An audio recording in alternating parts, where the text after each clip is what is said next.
মা, হ্যাঁ, এখন 2টো বাজে, কার জন্য রুটি বানাচ্ছ? বানাচ্ছি একজনের জন্য।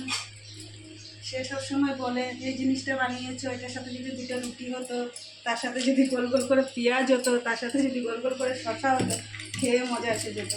কার জন্য? আছে একজন, তাকেই বানিয়ে দিচ্ছি আজকে। আজকে খাওয়া বানাওনি? খাওয়া কেন বানাবো না? বাকি সদস্যরা কি খাবে? রুটি খাবে? তাদের জন্য তো ভাত করতেই হবে। তাহলে কি বানালে আজকে? চলো দেখাই। এখানে আছে মাছের ডিম আর তেল দিয়ে আলু বেগুন দিয়ে ভাজা। তারপরে এখানে আছে রুই মাছের ঝোল কচু দিয়ে আর আলু দিয়ে। এখানে আছে সালাড, যে খাবে বলছিল তার জন্য রেডি করে রেখেছি।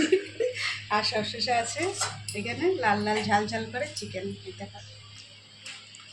তারপরে আরও আমাদের বাড়িতে আরেকজন সদস্য আছে না, সে তো মাছ মাংস ডিম শুক্তো কোনোটাই খায় না, তার জন্য করেছি সয়াবিন আলুর তরকারি। আজ এতটুকি? হ্যালো বন্ধুরা, আজকে মেয়ের আবদারে এই যে আমার মেয়ে সবসময় বলতো চিকেন আছে চিকেন আছে, আমাকে 2টো রুটি করে দাও, তার জন্য আজকে রুটিটা হলো। হ্যালো বন্ধুরা, শুভ দুপুর। থ্যাংক ইউ মা।